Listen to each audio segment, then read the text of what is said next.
Engineer Thangamuthu IPS academy அரசு பணி வெற்றியின் முதல் படி. Hi everyone, good morning all. So இது வந்து பார்த்தீங்கன்னா நம்ம எக்கனாமிக்ஸில் 11th வீடியோ. ஆல்ரெடி வந்து பார்த்தீங்கன்னா 10 வீடியோ போட்டிருப்போம், ப்ளஸ் ஒரு டெஸ்ட் வேறு கண்டக்ட் பண்ணியிருப்பேன். ஃபுல்லாக முடிச்சதுக்கப்புறம் பிவைக்கில் எப்படிலாம் கேட்டிருக்காங்கன்னு பார்த்துருப்போம். அதை பார்க்காதவங்க நம்ம 200 hours GS சீரிஸில் அதெல்லாம் கண்டினியூ பண்ணி முடிச்சுட்டு அப்படியே ஃபாலோ பண்ணுங்கள். ஸோ நான் சொன்ன மாதிரி அப் டு எக்ஸாம் குரூப் 1க்குள்ளே யூனிட் 5 கம்ப்ளீட் பண்ணிடுவேன். கூட இன்னொரு சப்ஜெக்ட்டும் கன்ஃபார்மாக கம்ப்ளீட் பண்ணிடுவேன். சரிங்களா? ஏன்னா எல்லா டாப்பிக்கும் ஆர்டராக போய்கிட்டு தான் இருக்குது. ஸோ என்னோட சிச்சுவேஷனை கொஞ்சம் புரிஞ்சுக்கோங்க. ஏன்னா நான் இப்போ ஈவினிங் வந்து பார்த்தீங்கன்னா நார்மலாக கிளாஸஸ் போய்கிட்டு இருக்கவங்கள்ட்ட சொல்லியிருந்தேன். ஸோ இப்போ ஈவினிங் வந்து பார்த்தீங்கன்னா குரூப் 2 மெயின்ஸ் வேறு போஸ்ட் பண்ணதுனால அதுக்குமே நைட்டு 9 மணிலேருந்து ஒரு 11-12 மணி வரை லைவ் போகுது. சரிங்களா? ஸோ எல்லாத்தையும் கண்டினியூ பண்ணிட்டு தான் வீடியோ கொடுக்க மாட்டேன்னு சொல்லலை, வீடியோ கண்டினியூஸாக வரும். ஸோ லாஸ்ட் வீக் ஃபுல்லாகவே ஃபேமிலியில் கொஞ்சம் ஹெல்த் இஷ்யூமா ஒரு 1 வீக் ஹாஸ்பிட்டலே டைம் போயிடுச்சு. எனக்கு ஹாஸ்பிட்டலேருந்து நான் இன்ஸ்டியூட்டுக்கே வர முடியல லாஸ்ட் 1 வீக்காக. ஸோ இப்போ இந்த வீக் தான் கொஞ்சம் வந்ததுனால பழைய ஒர்க் நிறையா பெண்டிங் இருந்துச்சு. அதனால் எல்லாத்தையும் பார்த்துக்கிட்டு தான் வீடியோ கொடுக்குறேன். சரிங்களா? ஸோ நான் வீடியோ கொடுக்க மாட்டேன்னு சொல்லலை, இப்போவும் நான் ஸ்டாப் பண்ண போகிறேன்லாம் கிடையாது, கண்டினியூஸாக கொடுப்பேன். நீங்கள் கொஞ்சம் அதை அட்ஜஸ்ட் பண்ணி தெரிஞ்சுக்கோங்க. ஏன்னா அந்த டைமில் நீங்கள் திரும்ப வீடியோ கொடுங்கன்னு சொல்கிறதுனால மட்டும் அந்த வேலையை ஸ்டாப் பண்ணிட்டு வர முடிய மாட்டேங்குது. அப்போ நான் வர டைம் இருந்தால் நானே வந்து கொடுத்துருவேன். கொஞ்சம் புரிஞ்சுக்கோங்க, கண்டினியூ பண்ணுங்கள். நான் மேக்ஸ்லாம் வந்து பார்த்தீங்கன்னா கிட்டத்தட்ட 100 வீடியோ வரைக்கும் ஸோ அப்போ ஃப்ரீயாக இருந்ததுனால ஸ்ட்ரகிள் இல்லை, கொடுத்துட்டேன். இப்போ நிறையா ஸ்ட்ரகிள்ஸ் இருக்குது, அதை தாண்டி வந்து கொடுத்துட்டு தான் இருக்கேன். நான் இதுக்கப்புறமா கண்டினியூஸாக கொடுப்பேன். அப் டு செப்டம்பர் அக்டோபருக்குள்ளே உங்களுக்கு ஒரு 100 வீடியோ கண்டினியூஸாக கொடுத்து முடிச்சிருவேன். அதான் என் டார்கெட்டு. ஸோ அதை பேஸ் பண்ணி தான் நான் போய்கிட்டு இருக்கேன். நீங்கள் நார்மலாக படிங்க, கேப்பில் தமிழ் இருக்குது, மேக்ஸ் இருக்குது, எல்லாத்தையும் படிச்சுட்டே இருங்க, வீடியோ வரும். சரிங்களா? நீங்கள் நார்மலாக படிக்க ஆரம்பிங்க, வீடியோ வர பாருங்கள். ஸோ இப்போ வந்து பார்த்தீங்கன்னா 16th ஃபினான்ஸ் கமிஷன், நம்ம லாஸ்ட்டாக வந்து நிதி ஆயோக் பார்த்துட்டோம், ஃபினான்ஸ் கமிஷன் என்னென்னு பார்த்துருந்தோம், நிதிக்குழு, நிதி ஆயோக் எல்லாமே முடிச்சிட்டோம்.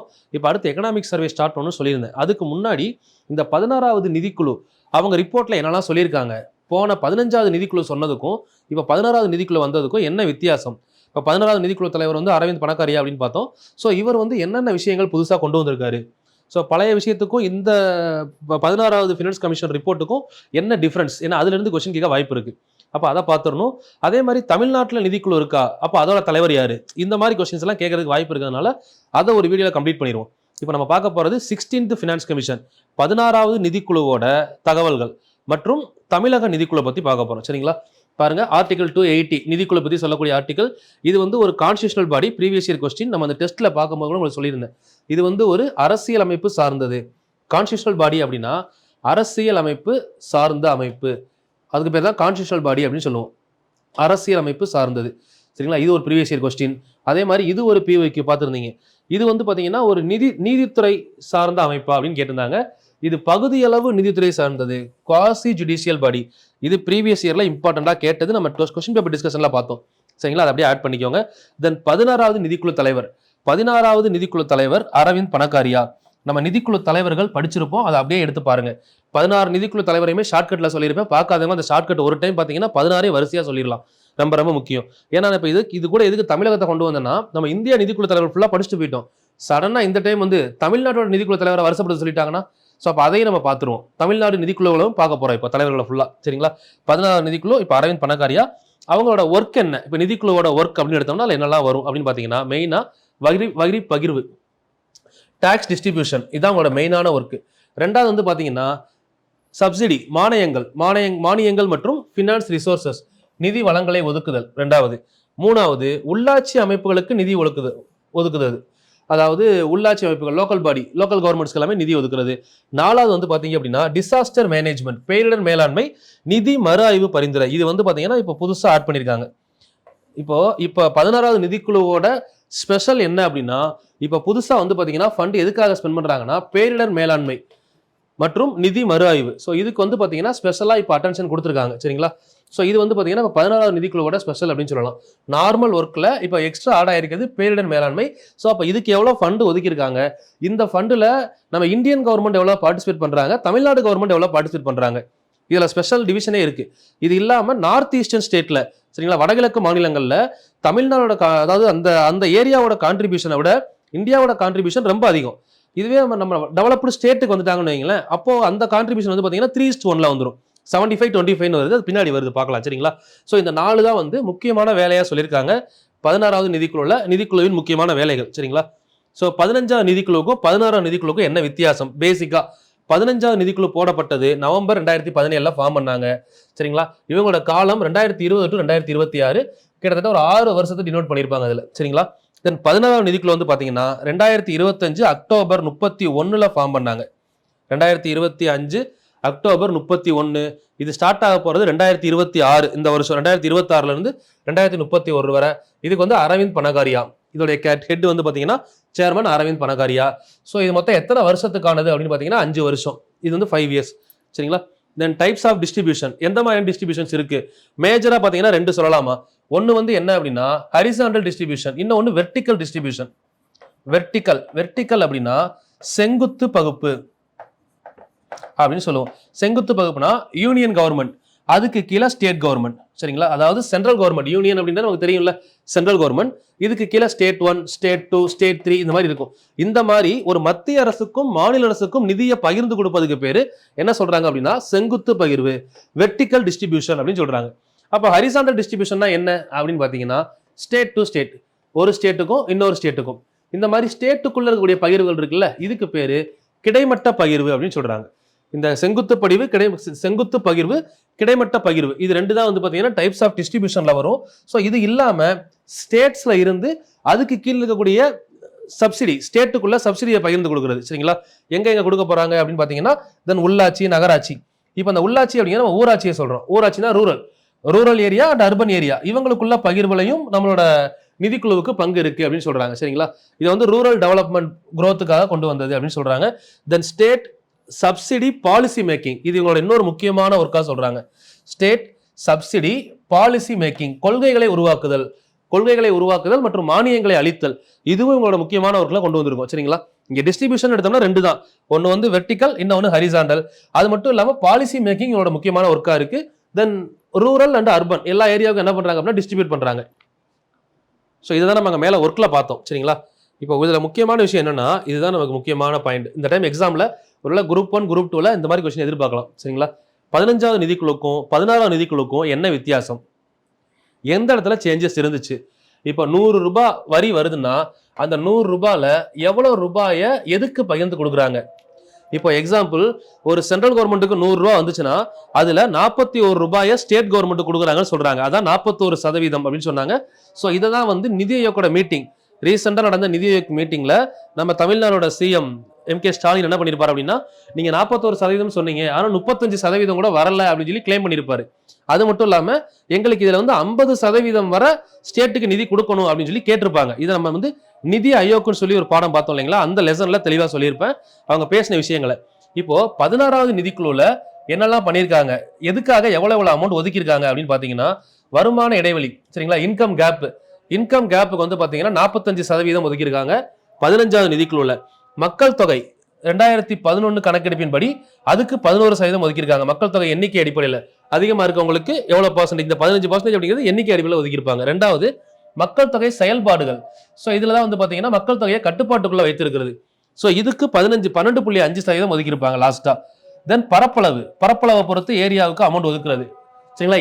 எவ்வளவு ஏரியா அதிகமா இருக்கோ அதுக்கேற்ற மாதிரி அமௌண்ட், அதுக்கு வந்து ஒரு 15% ஒதுக்கியிருப்பாங்க. இப்போ மொத்தம் 100 ரூபாயில 15 ரூபாய் இதுல பரப்பளவை பொறுத்து அந்தந்த மாநிலங்களுக்கு என்ன பண்ணுவாங்க, பிரிச்சு கொடுப்பாங்க. தென் இது இல்லாம வனம் மற்றும் சூழலியல், காடுகளுக்கு என்ன பண்ணிருப்பாங்க 10% ஒதுக்கியிருப்பாங்க. தென் இது பாருங்க, வரி வசூல் முயற்சி, இதுதான் கொஞ்சம் சேஞ்ச் ஆயிருக்கு இப்போ, முக்கியமானது. சரிங்களா? Effort to collect the tax collect பண்றவங்களுக்கு, யார் அதிகமா டாக்ஸ் கலெக்ட் பண்றாங்களோ அவங்களுக்கு இந்த 2.5% ஆஃப் அமௌண்ட் கொடுக்குறாங்க அப்படின்னு சொல்லி ஒதுக்கியிருப்பாங்க 15வது நிதிக்குழு NK சிங் இருந்தப்போ. சரிங்களா? போன நிதிக்குழுல அவங்க ரிப்போர்ட். இப்போ புதுசா என்ன கொண்டு வந்திருக்காங்க அப்படின்னு பாருங்க, இதுதான் முக்கியம். இந்த டைம் நான் எக்ஸ்பெக்ட் பண்ற கொஸ்டின் இந்த 2 தாமா. 15வது நிதிக்குழுல வரி வசூல் முயற்சிக்கு 2.5% ஒதுக்கியிருப்பாங்க. இப்போ இந்த 16வது நிதிக்குழு அரவிந்த் பனகாரியா தலைமையிலானது. ஸோ இந்த நிதிக்குழுல வருமான இடைவெளியில அமௌண்ட் என்ன இருக்குன்னா குறைஞ்சிருக்கும் 2.5%. அதே மாதிரி மக்கள் தொகைக்கு 2.5% கூட்டியிருக்கும். எங்க மக்கள் தொகை அதிகமா இருக்காங்களோ அங்க 2.5% கூட்டியிருப்பாங்க. அது இல்லாம மக்கள் தொகை செயல்பாடுகள்ல 10% ஆக்கியிருப்பாங்க. மக்கள் தொகை செயல்பாடுகள். சரிங்களா?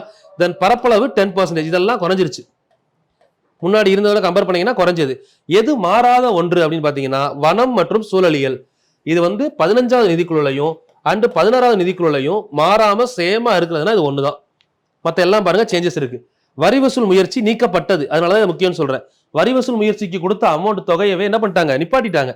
வரி வசூல் முயற்சிக்கு இங்க வந்து தனியா உங்களுக்கு எக்ஸ்ட்ரா வந்து பாத்தீங்கன்னா உங்களுக்கு ஒரு ஸ்கைஃபன் மாதிரி கொடுக்க போறது கிடையாது. 2.5% எக்ஸ்ட்ரா கொடுத்தோம், நல்லா வரி வசூல் பண்ற ஸ்டேட்டுக்கு. இப்போ அது கிடையாது. அதுக்கு மேல என்ன பண்ணிட்டாங்க, மொத்த உள்நாட்டு உற்பத்தியின் பங்களிப்பு. நல்லா பாருங்க, மொத்த உள்நாட்டு உற்பத்தி ஜிடிபி. அதாவது இந்த இடத்துல என்ன சொல்ல வர்றாங்கன்னா GSDP, gross state domestic product. எந்த ஸ்டேட்ல மொத்த உள்நாட்டு உற்பத்தி அதிகமா இருக்கோ அவங்களுக்கு ஒரு 10% அமௌண்ட்டை ஒதுக்கி தர்றோம் அப்படின்னு சொல்லி ஒதுக்கியிருக்காங்க. இதுல நம்ம தமிழ்நாடும் பயனடையுது. சரிங்களா? மேக்சிமம் வந்து பாத்தீங்கன்னா சதர்ன் ஸ்டேட் எல்லாமே ஜிடிபியில நல்லா பார்ட்டிசிபேட் பண்றாங்க. ஸோ கண்டிப்பா இந்த 10% தமிழ்நாட்டுக்கும் பங்கு இருக்கு. இதுல முக்கியமான ஏரியா இந்த மொத்த உள்நாட்டு உற்பத்தி எக்ஸ்ட்ரா வந்திருக்குது, வரி வசூல் முயற்சி நீக்கி இருக்குது. நல்லா பாத்துக்கோங்க. தென் எங்கெங்கெல்லாம் 2.5 குறைஞ்சிருக்கு, எங்க கூடி இருக்கு. இதுல கூடுனதுன்னு பாத்தீங்கன்னா ஒரே ஒரு இடம் தான் கூடி இருக்கும். அது எங்க அப்படின்னு பார்த்தோம்னா இந்த இடம் மட்டும்தான். மக்கள் தொகை 17.5%. அதை மட்டும் நோட் பண்ணி படிச்சுக்கோங்க. சரிங்களா? இப்போ புதுசா ஒன்று கொண்டு வந்திருக்காங்கல்ல, செயல்திறன் வெகுமதி. முதல் முறையாக கொண்டு வந்திருக்காங்கன்னு பார்த்தோம்னா லாஸ்ட் பாயிண்ட் ஜிடிபி. முதன்முறையாக அறிமுகம் செய்யப்பட்ட, இது பாருங்க, முதன்முறையாக அறிமுகம் 10%. எதுக்கு? தேசிய பொருளாதாரத்தில் மாநிலத்தின் பங்களிப்பு. அதான் என்ன சொன்னேன், GSDP, gross state domestic product, மாநிலத்தின் ஜிடிபியை அடிப்படையாக கொண்டது. இதுக்கு தான் இப்போ புதுசா ஒதுக்கியிருக்காங்க. பொருளாதார வளர்ச்சியை ஊக்குவிக்கும் மாநிலங்களுக்கு வெகுமதி அளித்தல். இதுதான் பாயிண்ட்டுமா. இதை வந்து உங்களுக்கு வந்து ஒருவேளை கூற்று காரணம்ல கூட கேட்கலாம். சரிங்களா? கூற்று காரணம்ல 16வது நிதிக்குழுவின் தகவல்களில் புதிதாக சேர்க்கப்பட்டது. மாநிலங்களில் ஜிடிபியை அடிப்படையாக கொண்டு 10% நிதி தனியாக ஒதுக்கப்பட்டுள்ளது சொல்லலாம். சோ காரணம் என்ன அப்படின்னா, நோக்கம் பொருளாதார வளர்ச்சியை ஊக்குவிக்கும் மாநிலங்களுக்கு வெகுமதி அளித்தல். அதாவது நம்ம இந்தியாவோட ஜிடிபி லெவல் growthக்கு எந்தெந்த ஸ்டேட் எல்லாம் கான்ட்ரிபியூட் பண்றாங்களோ அவங்களுக்கு நம்ம என்ன பண்றோம், என்கரேஜ் பண்ற மாதிரி கொடுக்குறாங்க. So correct. இந்த மாதிரி ஸ்டேட்மெண்ட் கேட்கலாம். சரிங்களா? எத்தனை பர்சன்டேஜ் எங்க இருந்து கொண்டு வந்தாங்க, எந்த நிதிக்குள்ள புதுசா இன்ட்ரோடியூஸ் பண்ணாங்க, முக்கியம். அது புதுசா வந்தனால தான் கொஸ்டின் கேட்க முடியும். இது பாருங்க, இதுக்கப்புறம் இது எதுக்கு மாற்றாக கொண்டு வரப்பட்டது? இது புதுசா வந்திருக்கு. ஓல்டுல எதை எடுத்துட்டாங்க? இது பழைய வரி வசூல் முயற்சி, டாக்ஸ் எஃபோர்ட், இதுக்கு மாற்றாக கொண்டு வரப்பட்டது அப்படின்னு எடுத்துக்கலாம். சிம்பிள். இப்போ டாக்ஸ் எஃபோர்ட்டுக்கு 2.5 கொடுத்தாங்கல்ல, இந்த 2.5 நீக்கிட்டு தான் இப்போ புதுசா என்ன பண்ணிட்டாங்க, 10% பார் ஜிஎஸ்டிபி, அதாவது ஜிடிபி growthல கான்ட்ரிபியூட் பண்ற ஸ்டேட்டுக்கு 10% ஒதுக்கியிருக்காங்க. இதுதான் நான் எக்ஸ்பெக்ட் பண்ற கொஸ்டின். இப்போ இதை ஃபுல்லா படிச்சு பார்த்ததால இந்த ஒரு கொஸ்டின் நம்மளுக்கு கேட்க வாய்ப்பு நல்லா இருக்கு. பார்த்துக்கோங்க, வரக்கூடிய குரூப் 1ல கேட்கலாம். சரிங்களா? குரூப் 1, குரூப் 2ல அந்த மாதிரி பாருங்க. இப்போ ஒரு 30 பேஜ் 40 பேஜ் படிக்கிறோம்னா நமக்கு எது இம்பார்ட்டன்ட் தோணுதோ அதை சொல்லிடுவேன். ஸோ அந்த இதை நீங்க தெளிவாக பார்த்துக்கிட்டாலே போதுமானது. இதே தான் இப்போ எக்கனாமிக் சர்வேவும் சரி, பட்ஜெட்டும் சரி, இதே மாதிரி ஃபுல்லா முடிச்சுட்டு 10 பேஜ் தான் கொடுக்க போறேன். அதுல எது முக்கியம் நான் ஹைலைட் பண்ணணும் அதை மட்டும் பார்த்துக்கோங்க போதும். இப்போ இதுல வந்து பாருங்களேன், சுருக்கம், ஒரு நவீன பொருளாதாரத்திற்கான 4 தூண்கள். இது கொஸ்டின் கேட்கலாம். நவீன பொருளாதாரத்திற்கான 4 தூண்களாக 16வது நிதிக்குழுவில் குறிப்பிடப்பட்டுள்ளது. கேட்கலாமா? ஃபர்ஸ்ட் ஒன் பாருங்க, ஸ்டெபிலிட்டி. ஸ்டெபிலிட்டி அப்படின்னா ஸ்திரத்தன்மை. இதான் சொன்னது. 41% வரி பகிர்வு தொடர்கிறது. அதாவது சென்ட்ரல் கவர்மெண்ட்ல இருந்து ஸ்டேட் கவர்மெண்ட்டுக்கு 41% கொடுத்தாங்க. இப்பவும் அதான் கொடுக்குறாங்க. 15லயே அதான் கொடுத்தாங்க, 16லயே அதான் கொடுக்குறாங்க. இதுதான் என்ன சொல்றாங்கன்னா ஸ்டெபிலிட்டின்னு சொல்றாங்க. ஒன்னு. ரெண்டாவது செயல்திறன். செயல்திறன்னா எபிசியன்சி. இந்த ஜிஎஸ்டிபில கான்ட்ரிபியூட் பண்றவங்களுக்கு யார் நல்லா எஃபெக்டிவா ஒர்க் பண்றாங்களோ அவங்களுக்கு 10% முன்னுரிமை தராங்கல்ல. சோ இதெல்லாம் என்ன சொல்றோம் அப்படின்னா எபிசியன்சி. இங்கிலீஷ்ல பாயிண்ட் எடுத்து எழுதிக்கோங்க. ஸ்டெபிலிட்டி, ஸ்டெபிலிட்டிக்கு அப்புறம் எபிசியன்சி. மூணாவது நகரமயமாக்கும் வளர்ச்சிக்கு சிறப்பு நிதிகள், அதாவது அர்பனைசேஷன். அர்பனைசேஷன் நகரமயமாதலுக்கு சிறப்பு நிதிகள். நாலாவது டிசிப்ளின். நாலாவது டிசிப்ளின். இதை வந்து நம்ம கீழே இருந்து ஞாபகம் வச்சீங்கன்னா டியூஸ் அப்படின்னு ஞாபகம் வச்சுக்கலாம். டிசிப்ளின், அர்பனைசேஷன், அதுக்கப்புறம் வந்து பாத்தீங்கன்னா என்ன இருக்கு, எபிசியன்சி, லாஸ்ட் ஸ்டெபிலிட்டி. இது அப்படியே ஆர்டரா பார்த்தா 1 2 3 4 ஞாபகம் வச்சுக்கோங்க. 4 தூண்கள் கேட்க வாய்ப்பு இருக்கு. சரிங்களா? நவீன பொருளாதாரத்தில் 16வது நிதிக்குள்ள சொல்லப்பட்டிருக்குதுமா. இதுல ஒழுக்கம் வந்து மறைமுக கடன்களுக்கான முற்றுப்புள்ளி. ஸோ இப்போ இதுக்கப்புறம் எந்த ஒரு ஸ்டேட்டு கடன் வாங்கினாலும் அது சென்ட்ரல் கவர்மெண்ட் ஒப்புதலோட தான் வாங்கணும். சென்ட்ரல் கவர்மெண்ட் அதுக்கு ஒரு அக்ரிமெண்ட் கொடுத்துருக்காங்க. உங்களுக்கு இவ்வளோ கடன்கள் நீங்க வாங்கணும் அப்படின்னா உங்க ஜிடிபி ரேட் இவ்வளவு இருக்கணும். அந்த மாதிரி நம்ம ரேட்டுக்குள்ளதான் நம்ம கடன் வாங்க முடியும் அப்படிங்கிற ஒரு கிரிட்டீரியா கொண்டு வந்திருக்காங்க. அதான் டிசிப்ளின்ல சொல்றாங்க. இப்போ நமக்கு வந்து பாத்தீங்கன்னா வருமானம் 30,000 ரூபாய். நம்ம போய் 30,000 ரூபாய் வருமானத்தை வச்சுட்டு நம்ம போய் 50 லட்ச ரூபாய் கடன் வாங்கணும் அப்படின்னா நம்ம கண்டிப்பா அந்த கடன்ல இருந்து மீண்டு வரவே முடியாது ஜென்ரேஷன்ல. அந்த மாதிரி இப்ப நம்மளோட லெவல் என்ன, நம்ம அடுத்து நம்ம growth எப்படி இருக்குன்ற மாதிரி நம்ம தமிழ்நாட்டுக்கு ஒரு லெவல் இருக்கு. அப்ப அந்த லெவலை தாண்டி நம்ம என்ன பண்ணக்கூடாது, கடன் வாங்கக்கூடாது. சோ அதுதான் என்ன சொல்றாங்க, டிசிப்ளின். இது வந்து ஷார்ட்டா உங்களுக்கு புரியறதுக்காக சொல்றேன். சரிங்களா? மறைமுக கடன்களுக்கு முற்றுப்புள்ளி. இந்த பாயிண்ட் நோட் பண்ணிக்கோங்க. சரிங்களா? இது இந்தியாவின் வளர்ச்சியை ஊக்குவிக்கும் ஒரு புதிய கட்டமைப்புன்னு சொல்றாங்க. இதெல்லாம் கரெக்டா பண்ணா இந்தியா வளரும். ஒன்னு ஸ்டேபிளா, இதுக்கப்புறம் குறையக்கூடாது. ஸ்டெபிலிட்டிங்கிறது குறையல அப்படிங்கிறத சொல்றாங்க. அடுத்து எஃபிசியன்சி. இதுக்கப்புறம் ஜிடிபியை கூட்ட ஜிஎஸ்டிபி இன்க்ரீஸ் ஆக ஜிடிபி இன்க்ரீஸ் ஆகும். அடுத்து அர்பனைசேஷன். எல்லா வில்லேஜும் அர்பனா மாறும்போது ஆட்டோமேட்டிக்கா என்ன ஆகும், எக்கனாமிக்கல் லெவல் growth ஆக தான் செய்யும். அடுத்து லாஸ்டா டிசிப்ளின். தேவையில்லாத கடன்களை தடுக்கணும். நம்ம எவ்வளவுதான் டெவலப் ஆகுறோம் அப்படின்றத தாண்டி கடன்களை குறைச்சிக்கிட்டே வந்தோம்னால என்ன ஆகும், நம்ம லெவல் இன்க்ரீஸ் ஆகுன்றத சொல்றாங்க. 4 தான் விஷயம் இங்க. அதுக்கடுத்து பாருங்க, நிதி ஒழுக்கம் மற்றும், இதுதான் அந்த இடத்துல சொல்லப்பட்ட விஷயமா, நிதி ஒழுக்கம் மற்றும் வெளிப்படைத்தன்மை. லாஸ்ட் பாயிண்டா பார்த்தோம்ல, அதுல அவங்க என்ன மென்ஷன் பண்றாங்கன்னு பாருங்க. நான் சொன்ன விஷயத்த அப்படியே நோட் பண்ணிக்கோங்க. 3 விஷயம் இருக்கு. 1, வரவு செலவுக்கு அப்பாற்பட்ட கடன்கள், ஆஃப் பட்ஜெட் பாரோவிங் ரத்து, பட்ஜெட்டுக்கு வெளியே கடன் வாங்கும் முறைக்கு முற்றுப்புள்ளி. இதான் முக்கியமான விஷயம். சொன்னாங்களா, தேவையில்லாத கடன்களை தவிர்த்தல். பட்ஜெட்டுக்கு வெளியே, நம்ம பட்ஜெட்ல இதெல்லாம் பண்றோம்னு சொல்றோம்ல, அதை தாண்டி தேவையில்லாத கடன்கள் போகக்கூடாது. 1. 3வது, அனைத்து கடன்களும் மாநில பட்ஜெட்டில் கணக்கிடப்பட வேண்டும். எதுக்கெல்லாம் கடன் வாங்கினாங்க, எவ்வளவு செலவு பண்ணாங்க, இது என்ன பண்ணிருக்கணும், மாநில பட்ஜெட்ல கணக்குல சொல்லணும். சரிங்களா, இதெல்லாம் கேட்கலாம் ஸ்டேட்மெண்ட்ல. அடுத்து பாருங்க, நிதி பற்றாக்குறை இலக்கு மாநில ஜிடிபியில் 3% இருக்க வேண்டும். என்ன சொல்றாங்கன்னு புரியுதா? நிதி பற்றாக்குறை. இப்போ ஒரு இடத்துல பினான்ஸ்ல வந்து ஸ்கேர்சிட்டி வருது அப்படின்னா அது நம்மளோட ஜிடிபில, அதாவது ஜிஎஸ்டிபி ஆஃப் தமிழ்நாடு, அதுல மேக்சிமம் 3% வரைக்கும் வரலாம், பிரச்சனை இல்லை. இப்போ ஒரு தொழில் பண்றோம் அப்படின்னா அதுல மோரார்லெஸ் லாஸும் வரலாம், கெயினும் வரலாம். அதுல தேய்மானம் லாஸ் அப்படின்னு எடுத்தீங்கன்னா நம்ம போடுற எஃபோர்ட்ல இருந்து சம் பர்சன்டேஜ் தான் வர முடியும். நீங்க எஃபோர்ட்டே போடாம எனக்கு 50 லட்ச ரூபா லாஸ் ஆயிடுச்சு அப்படின்னா கணக்கு எடுக்க முடியாது. அதான் இங்க சொல்ல வர்றாங்க. நிதி பற்றாக்குறை அப்படின்றது எவ்வளவு தூரம் உங்களுக்கு ஸ்கேர்சிட்டி வரலாம் அப்படின்னா, நீங்க பட்ஜெட்ல பிளான் பண்றீங்க, உங்க ஜிடிபி லெவல்ல 3% வரைக்கும் நமக்கு என்ன வரலாம், நிதி பற்றாக்குறை வரலாம். அதுக்கு பாசிபிலிட்டி இருக்கு. அதுக்கு மேல வரக்கூடாது அப்படின்னு சொல்லி இலக்க தீர்மானிச்சிருக்காங்க. இது ரொம்ப ரொம்ப முக்கியமான பாயிண்ட். எத்தனை சதவீதமாக இருக்க வேண்டும் பாத்துக்கோங்க. சரிங்களா, புரியுதா? பார்த்துட்டு macro and fiscal stability, N2 off budget borrowing.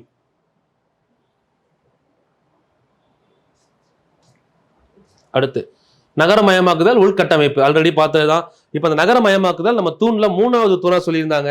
அதுக்காக ஊக்கத்தொகை எவ்வளவு ஒதுக்கியிருக்காங்க அப்படின்னு பாத்தீங்கன்னா, கிட்டத்தட்ட வந்து பாருங்க 10,000 கோடி ஊரக பகுதிகளை நகர்ப்புற அமைப்புகளுடன் இணைப்பதை ஊக்குவிப்பதற்காக செலுத்தப்பட்ட அமௌண்ட், ஒதுக்கப்பட்ட அமௌண்ட். ஸோ இதை தான் கிட்டத்தட்ட 2003லயே புரா ஸ்கீம்ல அப்துல் கலாம் சொன்னார், providing urban amenities in rural area அப்படின்னு சொல்லியிருப்பாரு. எடுத்து பாருங்க இந்த ஸ்கீம், தெரிஞ்சா கீழே யாராவது கமெண்ட் பண்ணுங்கம்மா. புரா ஸ்கீம் 2003, இதோட full form providing urban amenities in rural area. இதை சொன்னவர் முன்னாள் குடியரசுத் தலைவர் டாக்டர் ஏபிஜே அப்துல் கலாம். சரிங்களா, ஸோ அந்த ஏரியாவை, இந்த இடத்த கீழே கமெண்ட் பண்ணிருங்க. ஸோ அதை தான் இப்போ நமக்கு முக்கியமா என்ன பண்ணிருக்காங்க, 10,000 கோடி ரூபாய் ஒதுக்கி இதுக்கான ப்ரொவிஷனை தான் கொண்டு வர போறாங்க, வேற ஒன்றும் இல்லை. ஸோ அடுத்து வந்து பாத்தீங்கன்னா சிறப்பு உட்கட்டமைப்பு மானியம், இன்ஃப்ராஸ்ட்ரக்சர் சிறப்பு உட்கட்டமைப்பு மானியமாக 56,100 கோடி ஒதுக்கியிருக்காங்க. இந்த உள்கட்டமைப்பு அப்படின்னு சொல்றாங்கல்ல, இதுல எதை மெயினா போக்கஸ் பண்றாங்க அப்படின்னு பாத்தீங்கன்னா, கழிவுநீர் மேலாண்மை, நீர் சுத்திகரிப்பு. உள்கட்டமைப்புல ஃபுல்லா இன்ஃப்ராஸ்ட்ரக்சர் சொல்லியிருக்காங்க. அதுக்குள்ள அவங்க போக்கஸ் பண்ற ஏரியா எது அப்படின்னு எடுத்தோம்னா, ஒன்னு மேலாண்மையும் சுத்திகரிப்பும். எது மேலாண்மைனா கழிவுநீர், நீர். அப்ப ஃபுல் அண்ட் ஃபுல் எதை போக்கஸ் பண்றாங்க, சுகாதாரத்துல நீர் மேலாண்மை. சுகாதாரத்துல சாலைக்கா நீருக்கான்னு கேட்கலாம், முழுவதும் நீருக்கு தான் ஒதுக்கியிருக்காங்க 56,100 கோடி ரூபாய். இது எதுக்காக அப்படின்னு பாத்தீங்கன்னா சிறப்பு உட்கட்டமைப்பு மானியம். சரிங்களா, சிறப்பு உட்கட்டமைப்பு மானியம். இந்த உள்கட்டமைப்பு மானியம் நகரமயமாதல் ஊக்கத்தொகையை விட 5 மடங்கு அதிகம். அதையும் பார்த்துக்கோங்க கம்பேரிசன்ல. அதான் ரொம்ப ஃபெமிலியரா கேட்கக்கூடிய பாயிண்ட் மட்டும் எடுத்து வச்சிருக்கோம். சரிங்களா, அடுத்து பாருங்க மக்கள் தொகை கட்டுப்பாடு. இதுதான் வந்து மக்கள் தொகை செயல்பாடுகள்ல பார்த்தோம். இந்த கட்டுப்பாடு அப்படிங்கிறதுல ஒரு விஷயத்தை தெளிவா சொல்லியிருக்காங்க. மக்கள் தொகை கட்டுப்பாடுனா இந்த லாஸ்ட் 1 இயர்லயோ 2 இயர்லயோ உள்ளது அவங்க பேசல. என்ன சொல்ல வராங்கன்னு பாருங்க. புதிய அணுகுமுறை, தற்போதைய கருவுறுதல் டிஎஃப்ஆர் ரேட்டு, அதை பார்க்காம 1971 இருந்து என்ன சொல்றாங்க, 1971 இருந்து 2011 வரை கிட்டத்தட்ட வந்து பாத்தீங்கன்னா 40 ஆண்டு கால முயற்சின்னு சொல்றாங்க. இது நாட் ஃபார் 1 இயர் growth. இந்த 1 இயர்ல என்ன கண்ட்ரோல் பண்ணிருக்காங்களா கேட்கல. இவங்க சொல்ல வர விஷயம், இப்ப கருவுறுதல் எவ்வளவு இருக்கு அப்படின்னு சொல்லி ஒரு ரேட் இருக்கும். அந்த 1 இயர் ரேட் வச்சு சொல்லல, தெளிவா என்ன சொல்ல வர்றாங்க, 40 வருஷத்துல எவ்வளவு நம்மளுடைய மக்கள் தொகையை கட்டுப்பாட்டுக்குள்ள வச்சிருக்கோம், அதுக்காக தான் அந்த செயல்திறன் முயற்சி புதுசா கொண்டு வந்திருக்காங்கன்னு சொல்றாங்க. ஸோ அதுக்கு 10% சொல்றாங்க. ஸோ பலன், மக்கள் தொகையை வெற்றிகரமாக கட்டுப்படுத்திய தென் மாநிலங்களுக்கு எக்ஸாம்பிள் தமிழ்நாடு இதுல வந்துடும். மக்கள் தொகையை கட்டுப்பாட்டுக்குள்ள வச்சிருக்கக்கூடிய தென் மாநிலங்கள், இதுல தமிழ்நாடு உள்ள வருது. ரொம்ப முக்கியம். நம்ம ஜிடிபிலையும் பார்த்தோம், இங்கேயும் தமிழ்நாடு பார்ட்டிசிபேட் பண்ணுது. அதாவது அதிகமான சென்ட்ரல் கவர்மெண்ட்ல இருந்து அதிகமான நிதி வாங்கக்கூடிய இடத்துல தமிழ்நாடு எல்லாத்துலயுமே இருக்கு. சரிங்களா,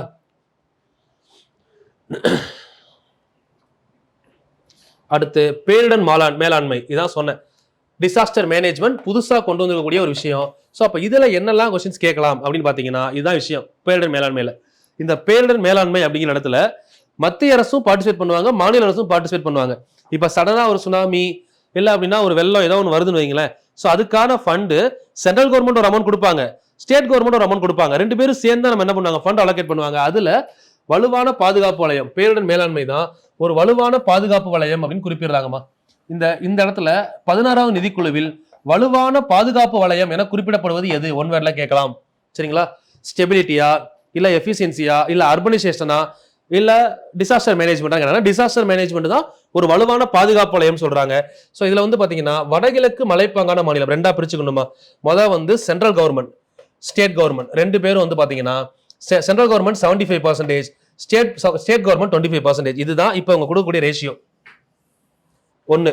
ரெண்டாவது, இந்த 75-25 இருக்குல்ல, இது வந்து எங்க அப்படின்னு பாத்தீங்கன்னா நார்மலா நம்மள மாதிரி இருக்கக்கூடிய ஸ்டேட்ல. இதுல நார்த் ஈஸ்டர்ன் ஸ்டேட்ல வந்து பாத்தீங்கன்னா இந்த 75-25 அப்படிங்கிறது இல்லாம அவங்களுக்கு எப்படி மாறுது, 90-10 மாறுதான். இதை கொஸ்டின்ல கேட்கலாம். அப்போ நல்லா புரிஞ்சுக்கணும், நம்ம நார்மலா இருக்கக்கூடிய நம்ம தமிழ்நாடு மாதிரி ஸ்டேட்ஸ்ல 3:1 ரேஷியோல central government state government contribute பண்றாங்க. அதுவே வந்து மலைப்பாங்கான பகுதியில 9:1 அப்படிங்கிற ரேஷியோல வடகிழக்கு பகுதியில என்ன பண்றாங்க, கான்ட்ரிபியூட் பண்றாங்க. டோட்டலா இதுக்காக ஒதுக்கி இருக்க அமௌண்ட் எவ்வளவுன்னு பாருங்க, 2 லட்சம் கோடி. இப்போ நம்ம பார்த்ததுலேயே அதிகமான அமௌண்ட் இதில் தான் பார்க்குறோம். 56,000 கோடி பார்த்தோம், 10,000 கோடி பார்த்தோம். இந்த டிசாஸ்டர் மேனேஜ்மெண்ட்டுக்கு 2 லட்சம் கோடி ஒதுக்கியிருக்காங்க. அந்த 2 லட்சம் கோடியில உங்களுக்கு ரிலீஃப் ஃபண்டா நிவாரண பணிக்காக 80%, தென் மிட்டிகேஷன் தணிப்பு பணிக்காக 20% அமௌண்ட் ஒதுக்கியிருக்காங்கன்னு சொல்றாங்க. ரிலீஃப்க்கு 80, மிட்டிகேஷனுக்கு எவ்வளோ 20%, நிவாரண பணி தணிப்பு பணி. சரிங்களா? நிவாரண பணிக்காக 80%, தணிப்பு பணிக்காக 20%. இதெல்லாம் கொஸ்டின்ல கேட்க வாய்ப்பு இருக்குமா. ஸோ நிவாரண பணி தணிப்பு பணிக்கான சதவீதம் என்ன, ஆர் ரேஷியோ என்னன்னு கேட்டாங்கன்னா 4:1 இப்படிதான் ஒதுக்குறாங்க. எல்லாத்தையும் ரேஷியோல பார்த்துக்கணும். இப்போ இந்த அமௌண்ட் 2 லட்சம் கோடின்னு பார்த்தோம்ல, அதோட எக்ஸாக்ட் டேட்டா எவ்வளோ அப்படின்னு பார்த்தீங்கன்னா கிட்டத்தட்ட 2,04,401 கோடி. நம்ம 2 லட்சம் அப்ராக்சிமேட்டா பார்த்துட்டோம். இதுக்குள்ள பாருங்க 4,401 கோடி. அதை நம்ம எக்ஸாக்டா பார்க்காமட்டா சின்ன அமௌண்ட், சின்ன தொகை தான். ஆனா தொகையோட வேல்யூவை பாருங்க, 4,401 கோடி. இதுவே பெரிய சொத்து மதிப்பு. இப்படிதான் நம்ம நிறைய இடத்துல விட்டுறோம் பார்க்காம. 2 லட்சம் கோடி அப்ராக்சிமேட்டா போட்டிருக்காங்க. ஆனா உள்ள போய் பார்த்தா 2,04,401 கோடி. இந்த 4,401 கோடியே ஒரு பெரிய மதிப்பு. அதுலயே நம்ம என்ன பண்ணிடலாம், ஒரு சின்ன வில்லேஜை ஃபுல்லாவே பில்ட் பண்ணிடலாம். சரிங்களா? அடுத்து பாருங்க, இதுக்குள்ள ரிலீஃப் ஃபண்டு, மிட்டிகேஷன் ஃபண்டு பார்த்தோம்ல, அதான் இங்க சொல்லியிருக்காங்க. ரிலீஃப் ஃபண்டு 80%, மிட்டிகேஷன் ஃபண்ட் என்ன சொல்லியிருக்காங்க, டிசாஸ்டர் மேனேஜ்மெண்ட்ல 20%. இதுக்குள்ள இங்க பாருங்க, national emergency hilly state, national இது ஹில் ஏரியா, அவங்க வந்து என்ன பார்த்தோம் 90:10 ஹில்ஸ்ல. இதே ஸ்டேட்ல வந்து பார்த்தோம்னா 75:25. இவங்க ரேஷியோ தான் நம்ம 3:1 படிச்சோம், இவங்க ரேஷியோ தான் 9:1 படிச்சோம். டோட்டலா அந்த ஃபண்ட் வேல்யூவை மிட்டிகேஷனுக்கும் ரிலீஃபுக்கும் பிரிச்சோம்னா 8:2, சிம்பிளிஃபை பண்ணீங்கன்னா 4:1. இதை ஃபுல்லா தனியா நோட் பண்ணி வச்சுக்கோங்க. இந்த ரேஷியோஸ்குள்ள கொஸ்டின்ஸ் ஏதாவது கேட்கறதுக்கு வாய்ப்பு இருக்குமா? ஓகேவா? ஸோ இந்த மாதிரி தான் நான் எக்கனாமிக்கல் சர்வேவும் தேவையான பாயிண்டை மட்டும் கொடுத்துடலான்னு இருக்கேன். நீங்க எல்லாம் எடுத்து படிச்சீங்கன்னா எக்கனாமிக்கல் சர்வே மட்டுமே வந்து 700 பேஜ், 700 பேஜ் இருக்கு. இது இல்லாம பின்னாடி பட்ஜெட் வந்தீங்கன்னா அது வேற வருது. ஸோ நம்ம அதை ஃபுல்லா சேர்த்து நம்ம சிம்பிளா ஒரு 50 பேஜ் அதிகபட்சம் அதுக்குள்ள முடிச்சிடுறேன். சரிங்களா? ஓகே. அடுத்து தமிழ்நாடு ஃபினான்ஸ் கமிஷன்மா. இதுல உங்களுக்கு ஒரு சில கொஸ்டின் ஏரியா மட்டும் மார்க் பண்ணிட்டு போயிடுறேன். தமிழ்நாடு ஃபினான்ஸ் கமிஷன் எந்த வருஷம் தொடங்கினாங்க அப்படின்னு பாத்தீங்கன்னா ஏப்ரல் 23, 1994. 1 தமிழ்நாடு ஃபினான்ஸ் கமிஷன் தொடங்கப்பட்ட நாள். ரெண்டாவது, அதை பத்தி சொல்லக்கூடிய ஆர்டிகிள் 243I, 243Y. இப்ப உங்களுக்கான ஹோம்வொர்க் என்ன அப்படின்னா 243I அப்படின்னா என்ன, நான் எதுக்குள்ள வரும்னு சொல்லிட்டேன். இதுக்கான டிஸ்கிரிப்ஷன் 243Y என்ன சொல்லுது, அதை பத்தின ஃபுல் டேட்டாவை கீழே கமெண்ட் பண்ணிடுறீங்க. 243I என்ன, 243Y என்ன. பட் ரெண்டுமே எங்க வரும்னு பார்த்தோம், தமிழ்நாடு ஃபினான்ஸ் கமிஷனை பத்தி சொல்லக்கூடியது. அப்ப தமிழ்நாடு ஃபினான்ஸ் கமிஷனை உருவாக்குதல், நிர்வாகம், இல்ல பதவிகள், இந்த மாதிரி எதை பத்தி சொல்லுது, இது உங்களுக்கான ஹோம்வொர்க். இது ரெண்டையும் கீழே கமெண்ட் பண்ணிருங்க. சரிங்களா? சோ இதோட ஒர்க் என்ன அப்படின்னா ஸ்டேட் கவர்மெண்ட்டுக்கும் லோக்கல் பாடிஸுக்கும் என்ன பண்றது, ஃபினான்ஸ், அதாவது நிதியை ஒதுக்கீடு பண்றது வேலையா இருக்கு. சரிங்களா? இப்போ நம்மளுடைய தமிழ்நாட்டின் ஃபினான்ஸ் கமிஷனர் யார், ஃபினான்ஸ் மினிஸ்டர் யார் அப்படின்னு பாத்தீங்கன்னா நிதி அமைச்சர் தங்கம் தென்னரசு. சரிங்களா? தமிழ்நாட்டின் நிதி அமைச்சர் தங்கம் தென்னரசு. ஸோ இப்போ நான் சொன்ன பாயிண்ட் தான் இது. நம்ம டைரக்டா அந்த தமிழ்நாடு சர்வே இதுல இருந்து எடுத்ததுமா, தமிழ்நாடுடைய நிதிக்குழு ரிப்போர்ட்ல இருந்து எடுத்தது. அதுல வந்து பாத்தீங்கன்னா டைரக்டா ஆரம்பிக்கும் போதே சொல்றாங்க 243I, 243Y இன் கீழ் அப்படின்னு சொல்லிட்டாங்க. அப்ப இதுல இருந்தா நமக்கு என்ன வரப்போகுது, கொஸ்டினே வரப்போகுது. சரிங்களா? இதை ஒரு டைம் ரீட் பண்ணுங்க. என்ன ஜிஓ, ஸோ அது மாதிரி பார்த்தீங்கன்னா பஞ்சாயத்து சட்டம் எப்போ இருந்து கொண்டு வரப்படுது இதெல்லாம் தான் அங்கே போட்டிருக்கோம். ஸோ இதை ஒரு டைம் ரீட் பண்ணிக்கலாம். இது உங்களுக்கு பிடிஎஃப்ல கொடுத்துருக்கேன். ஸோ இப்போ இந்த பிடிஎஃப் எல்லாமே பார்த்தீங்கன்னா நமக்கு இன்ஜினியர் தங்கமுத்து ஐபிஎஸ் அகாடமி அப்படின்னு சொல்லக்கூடிய டெலகிராம் சேனல்ல அப்டேட் ஆயிரும். அதே மாதிரி நம்ம ஐபிஎஸ் அகாடமி அண்டு அப்டேட்ஸ் அது இல்லாமல் நம்மளோட இன்ஜினியர் தங்கமுத்து ஐபிஎஸ் அகாடமின்னு இருக்கக்கூடிய வாட்ஸ்அப் சேனல் இது மூணுலையுமே டெய்லி வந்து ஒரு டாப்பிக்கா குவிஸ் கண்டக்ட் பண்றோம். இப்போ நீங்க கேட்டதுனால அடுத்த டாபிக் பாலிட்டி எடுக்க போறேன். ஸோ பாலிட்டிக்கான குவிஸ் இப்பவே ஸ்டார்ட் பண்ணிட்டேன். இப்போ இது 11வது வீடியோ வந்திருக்கு இல்லைங்களா, இது வந்துகிட்டே இருக்கும். இன்பிட்வீன் டைம்ல பாலிட்டியும் கொண்டு வரலாம் பிளான் பண்ணியிருக்கேன். அடுத்த வாரத்துல வந்து கொண்டு வந்துருவேன். வீக்லி 2 or 3 வீடியோஸ் எதிர்பார்க்கலாம். ஒரு நாள் விட்டு ஒரு நாள் பிளான் பண்ணியிருக்கேன். இப்போ ஏன்னா ஒரு நாள் ஸ்பேஸ் வந்தாலும் கொடுத்துடலாம் அப்படின்றதுனால ஒரு நாள் விட்டு ஒரு நாள் பிளான் பண்ணியிருக்கேன். சரிங்களா? அப்போ அதுல வந்து நீங்க எடுத்து பார்த்தீங்கன்னா ஃபுல் அண்ட் ஃபுல் பிஒய்க்யூ ஃபுல்லாக உங்களுக்கு குவிஸாக கொடுக்க போகிறோம் டெலகிராமில். ஸோ அஸ்வல்ல சேம் அப்படியே நமக்கு வாட்ஸ்அப் சேனலே வரப்போகுது. நீங்கள் ரெகுலராக ஃபாலோ பண்ணீங்கன்னா அதுலேயே கிட்டத்தட்ட ஒரு 5000 ஒன் வேர்ட் பிளான் பண்ணியிருக்கேன். ப்ரீவியஸ் இயர் லாஸ்ட் 15 வருஷம் கேட்டது அதை ப்ராக்டிஸ் பண்ணாலே டாப்பிக்காக பிரிச்சு இப்போ அரசியலமைப்பின் கூறுகள் அப்படின்னா அந்த டாப்பிக்கில் இது வரைக்கும் ஒரு 40 கொஸ்டின் கேட்டிருக்காங்களா, 40யுமே காலையில் 7 மணிக்கு ஒரு 15 கொஸ்டின், மதியம் 12 மணிக்கு கொஞ்சம், அடுத்து ஈவினிங் 5 மணிக்கு ஒரே நாளில் பிரிச்சு 10 கொஸ்டின் தான். நீங்கள் அப்படியே ட்ராவல் பண்ணும்போது பிரேக் டைமில் கூட என்ன பண்ணிக்கலாம், வேற பார்க்குறவங்க அப்படியே குவிஸ் அட்டன் பண்ணிட்டே போனீங்கன்னா கரெக்டாக வித்தின் 25 டேஸில் பாலிட்டி முடிஞ்சிடும். அது குவிஸ். சரிங்களா? அது நம்மள மாதிரி கிளாஸ் இருக்கணும்னு அவசியம் இல்லை. குவிஸை டைப் பண்ணி போட்டுருவோம். அதை நீங்கள் ரெகுலராக யூஸ் பண்ணிக்கலாம். ஒவ்வொரு மாதம் ஒரு சப்ஜெக்ட் பிளான் பண்ணியிருக்கேன். நம்ம சேனலை ரெகுலராக ஃபாலோ பண்ணுங்க. எக்ஸாம் ப்ரிப்பேர் பண்ணிட்டு உங்கள் ஸ்டூடெண்ட்ஸ்க்கு கொஞ்சம் ஷேர் பண்ணுங்க. ஃப்ரெண்ட்ஸுக்கு யாருக்கும் ஷேர் பண்ணீங்கன்னா அவங்களுக்கும் யூஸ்ஃபுல்லாக இருக்கும். இப்போ இதில் வேற என்ன இம்பார்ட்டன்ட் இருக்குது அப்படின்னு பார்த்தீங்கன்னா தலைவர்கள். நம்ம எப்படி நம்ம நிதிக்குழுவுக்கு வந்து இந்தியாவுக்கு 16 தலைவர்களை மனப்பாடம் பண்ணமோ அதே மாதிரி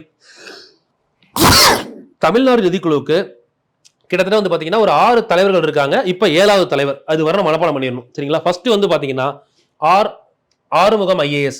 எல்லாமே பிடிஎஃப் நம்ம டெலகிராம்லையும் அதுக்கப்புறம் நம்ம வாட்ஸ்அப் சேனல் வாட்ஸ்அப் குரூப்லயும் அனுப்பிடுவோமா. வாட்ஸ்அப் குரூப் லிங்க் எல்லாமே கீழே இருக்கும், ஜாயின் பண்ணிக்கோங்க. Arumugam IAS chairman. எப்போ? First finance commission, state finance commission. 2வது ஸ்டேட் ஃபினான்ஸ் கமிஷன் திரு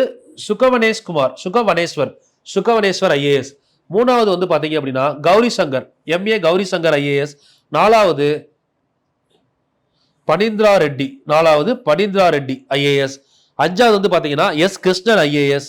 6வது திரு மோகன் பியாரே ரிட்டையர்ட் ஐஏஎஸ். இப்போ 7வது வந்து பாத்தீங்க அப்படின்னா அலாவுதீன்.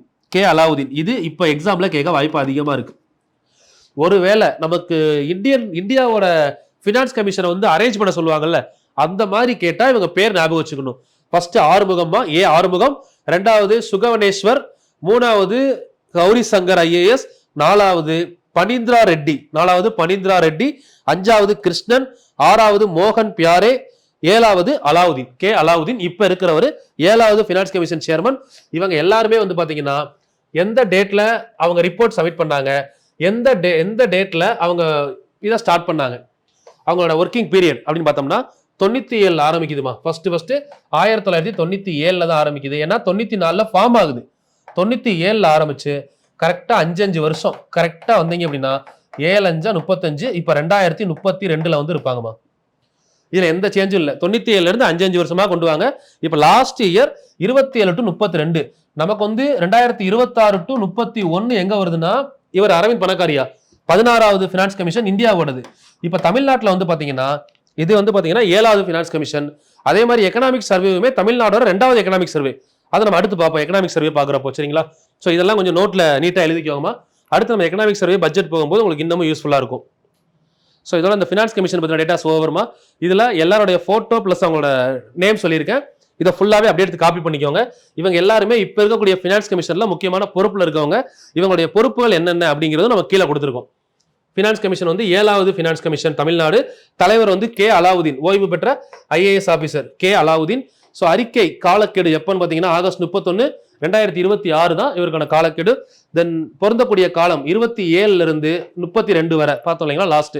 ஸோ இதுக்கப்புறம் அதிகாரப்பூர்வமற்ற உறுப்பினர் அப்படின்னு கேட்டீங்கன்னா தினேஷ்குமார் திருப்பூரோட மேயர். ஸோ இவர் தான் உங்களுக்கு பின்னாடி போட்டோஸ் எல்லாம் தெளிவாக கொடுத்துருப்போம். தினேஷ்குமார் திருப்பூர் மேயர் இருக்கா, இந்த தினேஷ்குமார் யார் அப்படிங்கிறது இங்கே கொடுத்துருப்பேன் பார்த்துக்கோங்க. திரு தினேஷ்குமார் திருப்பூரோட மேயர். ஸோ அதுக்கப்புறம் வந்து பாத்தீங்க அப்படின்னா உறுப்பினர் மற்றும் செயலாளர். சரிங்களா? செயலாளர் செக்ரட்டரி யார் அப்படின்னா பிரதீக் தயாள் ஐஏஎஸ் அதிகாரி. பிரதீக் தயாள் இங்க கடைசியா இருப்பாரு. பிரதீக் தயாள். சரிங்களா? ஸோ அதுக்கப்புறம் வந்து பார்த்தீங்க அப்படின்னா இதில் பதவி வழி உறுப்பினர்கள் அப்படின்னு பார்த்தோம்னா எக்ஸ் அபிஷியோ மெம்பர்ஸ் அப்படின்னு சொல்லி படிச்சிருப்பீங்க. எக்ஸ் அபிஷியோ மெம்பர்ஸில் நகராட்சி நிர்வாக இயக்குனர், ஊரக வளர்ச்சி மற்றும் பஞ்சாயத்து ராஜ் ஆணையர், தென் பேரூராட்சி ஆணையர், இவங்க ஒரு 3 பேர். பிரதீக் தயாள் 1, 4 பேராச்சா. தினேஷ்குமார் 1, 5 பேர். தென் நமக்கு அலாவுதீன் அவரோட சேர்த்து மொத்தம் 6 பேர். இவங்க 6 பேரை தான் உங்களுக்கு இங்கே வந்து பார்த்தீங்கன்னா டீட்டெயிலாக வித் ஃபோட்டோவோட அவங்க எங்கெங்கே இருக்காங்க, என்ன ஒர்க்குன்றதை மென்ஷன் பண்ணியிருக்கேன். ஸோ இதையும் அப்படியே பார்த்துக்கிட்டிங்கன்னா உங்களுக்கு மறக்காது. சரிங்களா, இதையும் கொஞ்சம் பார்த்துக்கோங்க. தென் இதுக்கப்புறம் வந்து பார்த்தீங்கன்னா அரசியலமைப்பு அடிப்படை, இந்திய அரசியலமைப்பின் பிரிவு 243 I and Y ரெண்டுமே என்னன்னு ஹோம்ஒர்க் சொல்லியிருக்கேன், பார்த்து எழுதிருங்க. தென் நிதிநிலையை மதிப்பாய்வு செய்து உள்ளாட்சி அமைப்புகளுக்கான நிதி ஒதுக்கீட்டை பரிந்துரை செய்வது தான் இதோட முக்கியமான ஒர்க்காக இருக்குது குறிக்கோளில். சரிங்களா, எஸ். இப்போ நம்ம பார்த்த விஷயத்தை எல்லாமே கீழே உங்களுக்கு அப்படியே டேட்டாவாக கொடுத்துருக்கேன். சரிங்களா, ஸோ இது ஃபுல்லாகவே உங்களுக்கு டேரெக்டாக இப்போ என்னெல்லாம் சொன்னணும் எல்லாமே இதில் இருக்கும். இப்போ யாரெல்லாம் அதிகாரிகள் இருப்பாங்க, நகராட்சி நிர்வாக இயக்குனர், ஊரக வளர்ச்சி மற்றும் பஞ்சாயத்து ராஜ் ஆணையர், பேரூராட்சி ஆணையர், யார் இருக்காங்க, அங்கே எவ்வளோ நாள் இருப்பாங்க, எப்போ காலக்கெடு ஆரம்பிச்சது, எல்லா பாயிண்ட்டுமே அரசியலமைப்பின் 243 1 கீழ் ஒவ்வொரு மாநிலமும் 5 ஆண்டுகளுக்கு ஒரு முறை நிதி ஆணையத்தை அமைக்க வேண்டும். இதுதான் நான் சொன்ன டேட்டா, அப்படியே டேட்டா இதில் இருக்கும். இதை ஒரு டைம் ரீட் பண்ணுங்க. இது உங்களுக்கு எக்ஸ்ட்ரா நோட்ஸாக நான் ப்ரொவைட் பண்ணியிருக்கேன், ஃபுல்லாக பார்த்துக்கோங்க. சரிங்களா, தென் அதுக்கடுத்து எக்கனாமிக் சர்வே ஸ்டார்ட் பண்ணுவோம். எக்கனாமிக் சர்வே ரிலீஸ் பண்ணுறது யார், இதில் வந்து நம்ம ஆரம்பிக்கணும். எக்கனாமிக் சர்வே அப்படின்றது நம்ம பட்ஜெட்டை வந்து ரிலீஸ் பண்ணுறது வந்து ஃபினான்ஸ் மினிஸ்டர், நிதியமைச்சர்னு பார்த்துருப்போம். ஆனால் எக்கனாமிக் சர்வே ரிலீஸ் பண்ணுறது யார் அப்படின்னு பார்த்தீங்கன்னா CEA, சீஃப் எக்கனாமிக் அட்வைசர். சரிங்களா, அந்த சீஃப் எக்கனாமிக் அட்வைசர் தான் எக்கனாமிக் சர்வேவை ரிலீஸ் பண்ணுறவங்க. Economic survey is nothing but ஒரு அனலைசிங் ரிப்போர்ட். லாஸ்ட் இயர் என்னெல்லாம் பண்ணியிருக்கோம், எதில் சக்ஸஸ் ஆயிருக்கும், எதில் தோல்வி அடைஞ்சிருக்கோம், எந்தெந்த டிபார்ட்மெண்ட் வைஸ் எவ்வளோ க்ரோத் இருக்குது, இதெல்லாம் அனலைஸ் பண்ணி ரிப்போர்ட்டை கொடுக்குறது யார் அப்படின்னா, இப்போது இந்த இடத்துல ஃபினான்ஸ் மினிஸ்டர் வந்து ஒரு ஸ்டூடெண்ட்டாக இருந்தாங்கன்னா அவங்க ப்ராக்டிக்கலாக அவங்க பண்ணதை அனலைஸ் பண்ணுற டீச்சர் தான் சீஃப் எக்கனாமிக் அட்வைசர். அதான் அவங்க பேர் அட்வைசர். சரிங்களா, தலைமை பொருளாதார ஆலோசகர். இப்போது 28 ஜனவரி 2002 இப்போ இருக்கிறவர் யார் அப்படின்னா அனந்த நாகேஸ்வர். இவர் தான் வந்து சீஃப் எக்கனாமிக் அட்வைசராக இருக்கார். இவர் தான் இப்போ லாஸ்ட்டாக 2026 வெளியிட்ட எக்கனாமிக் சர்வே வெளியிட்டது இவர் தான். சரிங்களா, இவரோட பேர்லாம் வெளியிட்டிருக்காங்க. அது கூட நம்ம கொஸ்டின் கேட்கலாம். ஏன்னா இப்போ இதுக்கு அடுத்து போனோம்னா எக்கனாமிக் சர்வே தான். இது நம்ம அடுத்த கிளாஸில் பார்க்கலாம். இப்போ நீங்கள் முதல்ல கம்ப்ளீட் பண்ணுங்கள். அடுத்து வந்து பார்த்தீங்கன்னா இப்போ அடுத்து பாலிட்டி வீடியோ ஒன்று கொடுக்க ஆரம்பிச்சிருவேமா. பாலிட்டி இதுவும் கொஞ்சம் மாற்றி கொடுக்குறேன். ஒரே இதாக போய்கிட்டு இருக்கு ட்ரையாக. பாலிட்டி இதுவும் மாற்றி கொடுக்குறேன். ஸோ அடுத்து வந்து பார்த்தீங்கன்னா எக்கனாமிக் சர்வே ஃபஸ்ட்டு நான் இதுக்கான நோட்ஸை வந்து டைப் பண்ணி நோட்ஸை அனுப்பிடுறேன். தென் ரெண்டையும் கம்பேர் பண்ணி வீடியோ கொடுக்குறேன். சரிங்களா, எக்கனாமிக் சர்வே ஒரு 10 பேஜ், அதுக்கப்புறம் வந்து பார்த்தீங்கன்னா நம்ம பட்ஜெட் ஒரு 10 பேஜ். இதை முடிச்சோம்னா இந்தியா முடியும். இப்போ அதே மாதிரி தமிழ்நாட்டுக்கு ரிலீஸ் பண்ணிட்டாங்க. இப்போ Tamil Nadu budget, Tamil Nadu economic survey அதுவும் பார்க்கணும். ஒரு 4 கிளாஸ் வந்து இதிலேயே தான் போக போகுது. ஸோ இது வரைக்கும் நான் கொடுத்த நோட்ஸில் இதுவும் கவர் ஆகிருக்கும். இதை அப்படியே எழுதி வச்சுக்கோங்க. அடுத்த கிளாஸில் எக்கனாமிக் சர்வே பற்றி சொல்லும்போது இதெல்லாமே எக்ஸ்பிளைன் பண்ணுறேன். தலைமை பொருளாதார ஆலோசகர் இருக்கார்ல, 1950 இவர் தான் மொதல் எக்கனாமிக் சர்வே ரிலீஸ் பண்ணவர். இப்போ பார்த்தோம்ல நாகேஸ்வர், அதே மாதிரி அப்போ அந்த டைமில் யார் ஃபஸ்ட்டு ரிலீஸ் பண்ணாங்க, எக்கனாமிக் சர்வேவும் பட்ஜெட்டும் சேர்ந்து இருந்துச்சு. எப்போ பிரித்தாங்க ரெண்டா, ஸோ அதுக்கப்புறம் எப்போ என்னென்ன எக்கனாமிக் சர்வே கலர்ஸ் எல்லாம் எப்படி சேஞ்ச் பண்ணாங்க புக்கில், ஸோ எத்தனை புக்காக ரிலீஸ் ஆச்சு, இந்த மாதிரி எல்லா பாயிண்ட்டும் இதில் கொடுத்துருக்கேன். ஸோ மொதல் இந்த PDF நீங்கள் எடுத்து இதை மொதல் பாருங்கள். அடுத்து வந்து பார்த்தீங்கன்னா இது ஃபுல்லாக ரீட் பண்ணுங்கள். நான் திரும்ப அடுத்த கிளாஸில் ஃபுல்லாக எக்ஸ்பிளைன் பண்ணுவேன். எக்கனாமிக் சர்வேன்னு கொண்டு வரப்போ இதை எக்ஸ்பிளைன் பண்ணிட்டு தான் இதுக்குள்ளே போவேன். இதெல்லாம் ரொம்ப ரொம்ப முக்கியமான பாயிண்ட்டுமா. அதுக்கப்புறம் இந்த எக்கனாமிக் சர்வேலேயே நமக்கு முக்கியமான விஷயம் என்ன அப்படின்னா நம்ம இந்தியாவோட பிளேஸ் என்ன. இந்தியா வந்து 2025 எத்தனை $1 trillion இருந்துச்சு, 2026 எங்கே இருக்குது, இந்தியாவோட நிலைமை என்ன, யாரை பின்னுக்கு தள்ளி நம்ம முன்னாடி வந்திருக்கோம். சரிங்களா, இப்போ இந்த இடத்துல 2025 வந்து பார்த்தீங்க அப்படின்னா நம்மளோட ஜப்பான் எவ்வளோ இருக்காங்க, 4.28, நம்ம 4.13. இப்போது ஜப்பான் தான் 4வது இடம், நம்ம தான் 5வது இடம். எப்போ 2025. ஆனால் இப்போ என்னாச்சு அப்படின்னு கேட்டிங்கன்னா நம்ம 51, இவங்க 46. ஜப்பானை பில்லுக்கு தள்ளி முன்னாடி வந்துட்டோம். இன்னும் ஃபியூச்சரில் நம்ம அப்படியே ஜெர்மனை பின்னாடி தள்ளுவோம் அப்படின்னு சொல்லி எதிர்பார்க்குறாங்க. சரிங்களா, ஸோ இதெல்லாம் பின்னாடி பார்க்கலாம். அடுத்து எக்கனாமிக் சர்வேல எது முக்கியமோ அதை மட்டும் சொல்லிட்டு போயிடலாமா. இதில் நிறையா பாயிண்ட்ஸ் இருக்குது. நான் இப்போ இந்த மாதிரி ரவுண்ட் பண்ணியிருக்க மாதிரி தேவையானதை மட்டும் எடுத்து எழுதிட்டு அதை மட்டும் சொல்கிறேன். அப்படியே மனப்பாடம் பண்ணிக்கோங்க. நம்ம நிறையா டைம்லாம் ஸ்பெண்ட் பண்ண வேணாம். இதை முடிச்சுன்னா நம்ம படிக்க வேண்டியது நிறையா இருக்குது, பின்னாடி போகலாம். சரிங்களா, இப்போ நான் சொன்னதை மட்டும் தெளிவாக படிச்சுக்கோங்க. அடுத்தடுத்த வீடியோஸ் வரும்பா. நான் ஆல்ரெடி சொன்ன மாதிரி ஒரு 10K ரீச் ஆகிறதுக்குள்ளே அடுத்த வீடியோ போட்டுருவேன். ஸோ இந்த மாதிரி இப்போ ஹெல்த் இஷ்யூ அந்த மாதிரி ஏதாவது ஒரு பிரச்சனை வைங்களேன், அந்த டைமில் என்னால் பண்ண முடியலன்னா கொஞ்சம் வெயிட் பண்ணிவிட்டு பழைய வீடியோ ரீகால் பண்ணுங்கள். மேக்ஸ் எல்லாம் திரும்ப முதல்லேருந்து பார்க்க ஆரம்பிச்சிருங்க. ஒரு டைம் 100 வீடியோ பார்த்து முடிச்சிட்டேன் அப்படின்னா இப்போ டெய்லி ஈவினிங் லைவ் போகுதில்ல, அதையும் பார்க்க ஆரம்பிச்சிருங்க. நான் திரும்ப அந்த ஜனநாயகன் PYQ சீரிஸை ஸ்டார்ட் பண்ணிடுறேன். அதுவும் வாரத்தில் 2 இல்லை 3 வீடியோ கொடுக்க ஆரம்பிச்சிருவேன். ஸோ கண்டினியூஸாக போய்கிட்டே இருக்கும். சரிங்களா, அதனால் நீங்கள் எதையும் யோசிக்க வேணாம். நீங்கள் பண்ணுறதை ஃபாலோ பண்ணிட்டு அப்படியே போய்கிட்டே இருங்க. கண்டிப்பாக வரக்கூடிய 2026, 2027 எல்லாருமே கவர்மெண்ட் ஆஃபீஸில் வரதுக்கு வாழ்த்துக்கள்மா. தேங்க்யூமா, ஆல் தி வெரி பெஸ்ட்.